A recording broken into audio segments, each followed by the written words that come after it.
we did something a little different than what was given. We did an industrial arts course. Since it's just today, it's just going to cover the basics on tiling and how you do it in the industry today. So, by us. So are the floors in your bathroom in desperate need of a makeover? Sometimes they can look pretty hideous. Do they look similar to this? Well, no.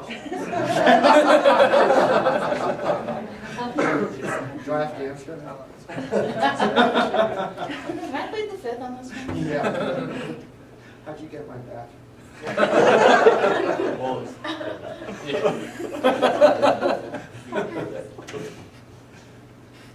so the first step is some demolition. Of course, you have to tear out the old stuff. This was actually the bathroom in my old house. That looks much better. Yeah. Yeah. It's a lot of work. Yeah. So. Took 2 days to tear it all out. The house was built in 1932. And then your bathroom starts to transform.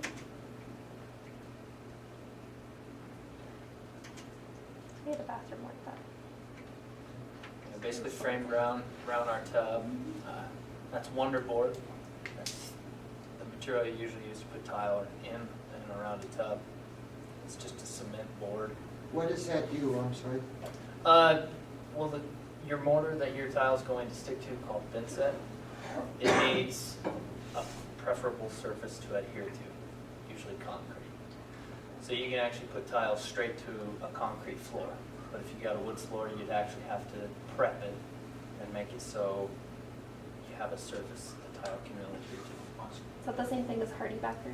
Yes, hardy backer, they're both the same. They can be used for different purposes. Hardy backer is really good for the floors.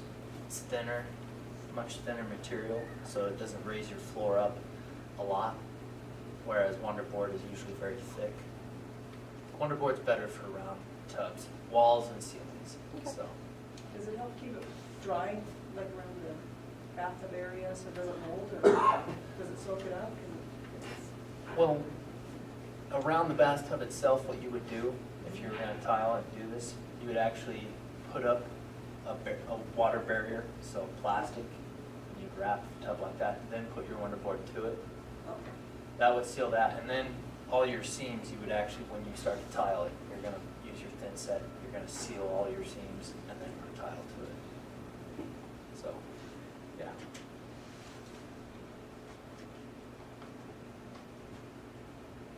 It's not good in here, but yeah. It really starts coming together. I wish you could see this picture better. You can actually see the tile spacers and how they're used. Looks pretty good on here. What's that pattern called? It's just a staggered pattern. Each tile itself, you know, in the center of this tile, that's where you would start the edge of your other tiles, and you just go opposite all the way. So there should be a line running straight here, here, and so on. So it just depends on where you pick to do it. Yes. So then finally, you've reached the finished project. Yeah. Which is a lot better than the starting product. Is it hard to get that tile to stay up, like on the walls? Does it, that thin set hold it pretty well? Or? We'll explain. It's how you apply it. Because that always scares me. You use a I can just see them all coming use a down at tooth me. trowel, and when you actually do it, the grooves in your thin set, when you push the tile to it, it suctions your tile to it. When you That's why I push thought- those gaps, and that's what keeps it held to the walls, whatever you're putting it to. So, Yes. How long did this take? to do this, Yeah. oh, it took me while working full time about 3 weekends. But I've been doing it for eight, 9 years. So, yeah. What we wanted to get across with these pictures first was showing how much a big difference simple tiling can make. I mean, obviously there were other things like a new window and trimming and new cupboard, but the majority of it was new tiling. So that can really Tiling. transform a room.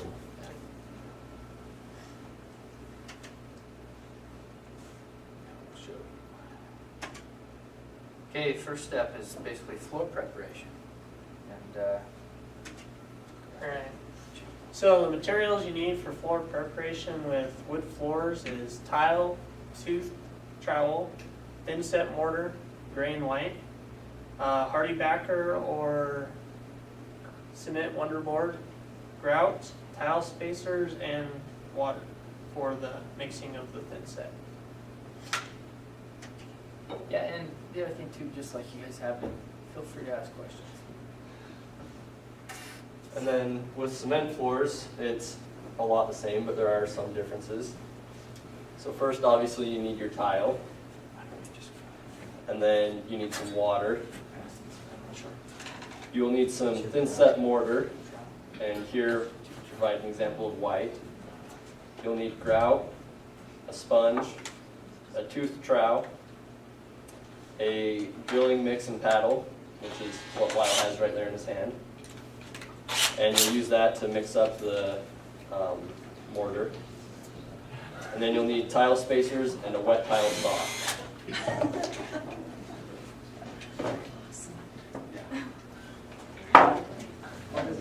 Alright, These so are- for these are- applying tile to the wood floor, your first step is mixing the thin set with a drill and mixing paddle to a ratio of 8:3 of mud to water.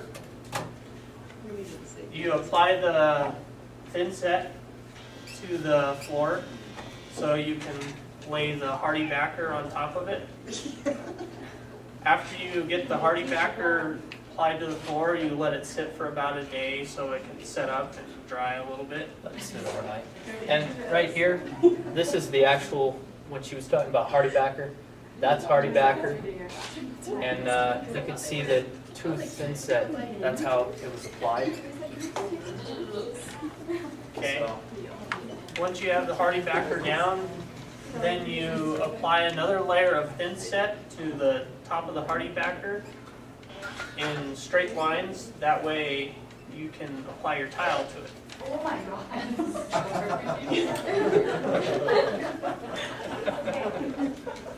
And then you use spacers to make sure the tiles are spaced correctly apart from one another. and then basically, with your cement floors, it's just the same thing. Except you eliminate using wonderboard, which is a concrete base. So, go ahead. So if you had linoleum over the top or vinyl or whatever you want, it's got that adhesive, do you have to get all of that adhesive up? It really depends on the project.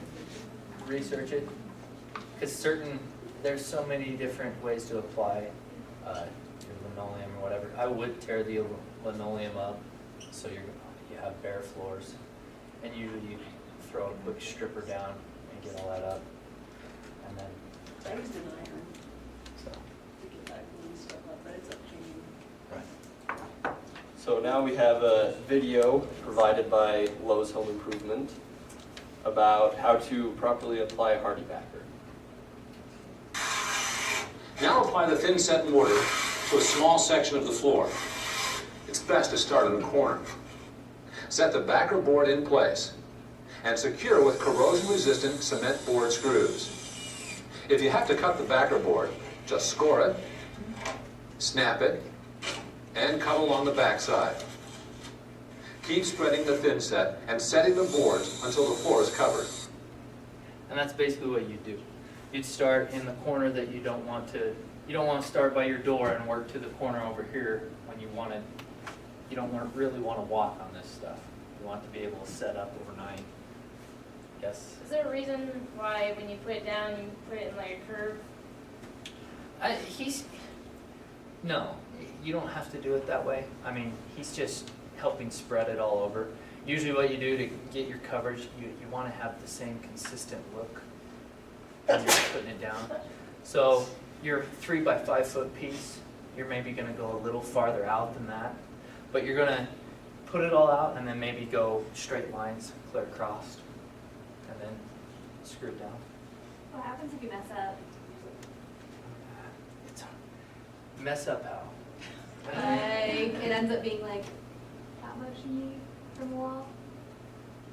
That, you mean not close enough to a wall? Yeah. Well, the good thing is it's not setting up right now. Okay. If you messed up and you had to move it, you could unscrew your board and move it over. Okay. It's not, in the preparation stage, it's not going to hurt you that much. Your actual tile, you can screw that up a Okay. lot easier. So do you have the joint of the hardy backer the same as the joint that's gonna be on your tile? Should they be over or offset? Usually offset, kind of the same way you would lay floors.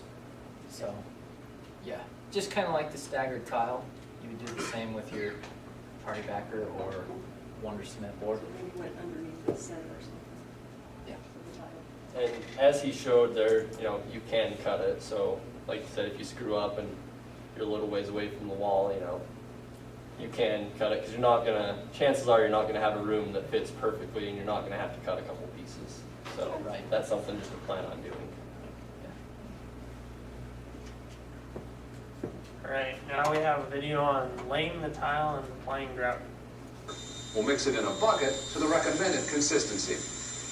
Then, starting at the cross section in the middle of the room, spread the thin set with a trowel. Work within a 3-foot section at a time, and try not to cover your reference lines. Once the thin set mortar is down, comb over it with the notched side of the trowel at a 45-degree angle. With your hardy backer. Comb it in one direction without making swirl patterns to ensure uniform application. Remove any excess with the trowel and place it back in the bucket. Now lay out your tiles along your reference lines. Just lightly press and twist, We'll go over this. and use spacers between the tiles.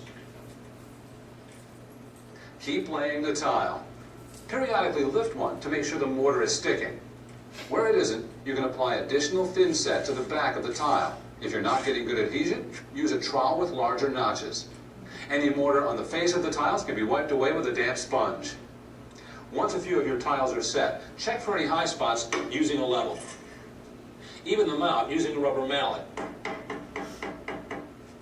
Then keep checking as you cover the room. Continue laying the tile in 3-foot sections. As you can see, we're going to have to cut the tile along the cabinets and walls.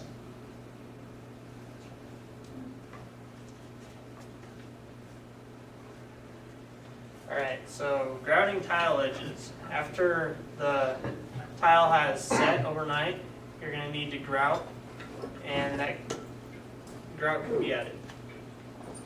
Apply grout using a grout trowel by filling the gaps completely, and I'll show you which one's the grout trowel. Scrape excess grout flush with top of the tiles. Let grout set for a couple minutes, and then use a sponge to clean excess grout lines and from the tiles. Any questions? So how much grout should you use? You can, Enough Like, to you fill know, the like, holes. I don't know, like, or the- how much. one thing that's great about the grout is they'll give you a 20-pound bag. That's enough to do this entire room. It's you don't need a ton. It also depends on your tile spacers. You can get really big spacing in your tiles or really thin. Really thin, you don't need a lot. You need more with bigger spaces. So now we got a video on actually cutting tile. I would suggest a tile saw. It's the best way to do it. They do have a way of scoring your tile, kind of the way you would cut glass. And there's a big chance that you can break your tile. And if you paid a lot of money for your tile, you don't want to break a bunch of them. So, go ahead. proper, safe, and use of the wet tile saw.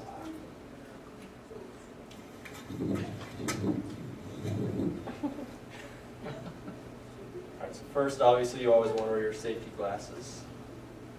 That way you don't end up like One-Eye Willie. We're using this saw. It's a 7-inch job side wet tile saw with a laser.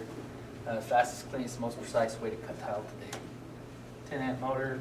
You can cut tile, pavers, a big majority of things. So, is a wet saw dangerous? Oh my goodness! That is This is the same blade that we use to cut the tile with. It's the craziest guy! It won't hurt you, right? We don't suggest Oh this. my goodness! That is But so really- weird! Oh my god! Really good! Oh, that is awesome! This is your blade. That's what you'd have on a wet saw. You want to try one? This is a regular carbide blade for cutting wood. It Oh, that's cuts. just The difference weird! here is this is the diamond is ingrained in the metal, and it's more grind, so it needs friction. That is That's my why they're diamond. able to do this. It's a wet saw, it's got wet, your hand's soft, it can't get friction, so it's not cutting your finger and burning. I'm going home and trying that. But you don't. I've never done it. I'm not What happened? I'm like, where are they showing those kids to do that?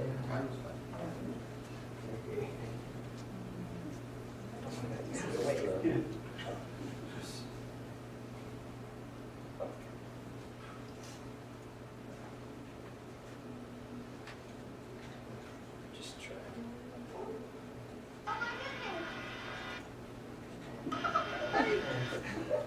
Craziest guy! Oh my god!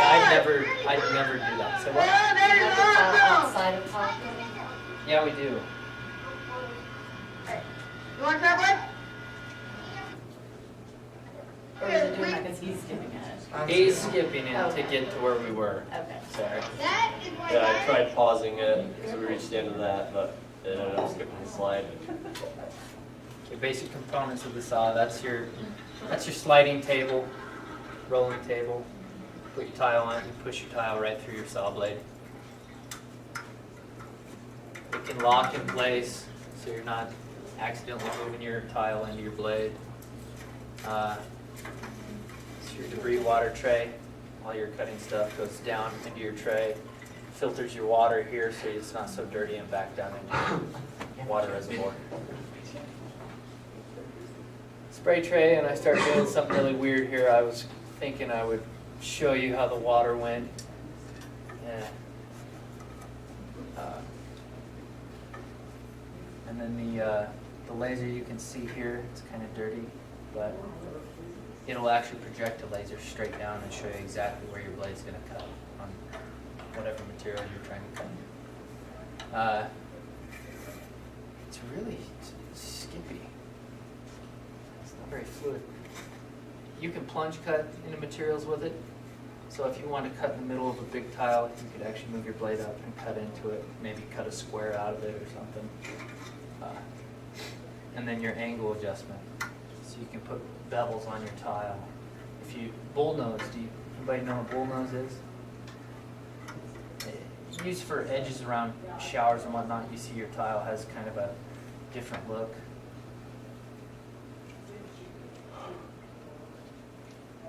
And yeah. And you always want to remember to cut on the side of your line that you're not going to be using. Because if you cut straight on the line, then you're going to end up cutting a little short of what you wanted.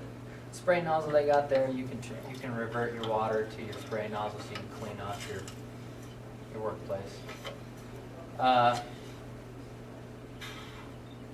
then it's got a basic water pump, goes down in that little reservoir. Goes clear on up, and you just follow this tube, and it's just trickling.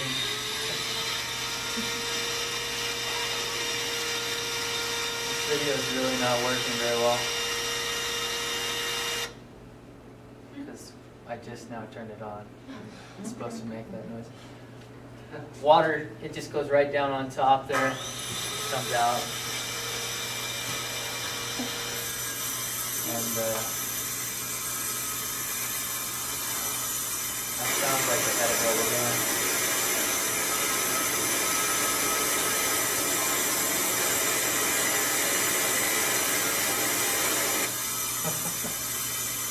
You want to keep both hands away from the blade. Be careful. Even though it shows that it can't cut, it's still grabbing for you. So all that blade needs is friction. So if your finger's caught between it and a tile that is cutting through, it's going to cut through your finger, and it's going to want to. So Is that the same blade that you'd use for any type of tile, like porcelain or stone or like a marble Yeah. tile? Yeah. You use the same one? yeah, those diamond blades cut. You cut granite with them, so they're really nice. But that was that demonstration, and we were just going to do kind of a hands-on to kind of show you how you would lay out tile in a room. That was kind of our. So if everyone wants to get up. Yeah, we were just gonna actually do kind of a hallway. Usually that's the point of what you don't do. Usually you work from your center of your room. In this room here, we would mark our center lines. Okay, our center line here, and then maybe a perspective when someone comes into a room. So when you come into this room and if you just started from there and started laying tile, it might, when you get to here and you got this doorway, your one tile could be right here, when it would actually look better to center in your doorway. So you would mark the center line of this doorway and have it go out, and I'll let them go ahead and just lay a few across there. And then you come out, and wherever your center line would be here, where it runs into, and you play with it too. So if this is our center line, Whitey, you bring those actually out here. So say this is your center line. We'll just say the center of our table. So you'd start here in the center of your doorway. And before you even started laying these tile, you want to know where they're going to go. So then you would start laying them towards your doorway. You've got center in your doorway and center in the center of the room. Once you've established these two lines, you can then start laying tile. You've got two exits, so you're obviously going to want to work your way first to this corner, down that wall to that corner, and then slowly work your way out a doorway. That way you're not trapped with just set tile in a corner. I've seen some of the younger guys that work for me do it, and it's fun. Unless you're by the fridge with the door. It's funny until you have to fix it, but that's basically how you would lay out a basic room. And yeah, you guys get the idea, but that's kind of our presentation. And if you have any questions, let us know. What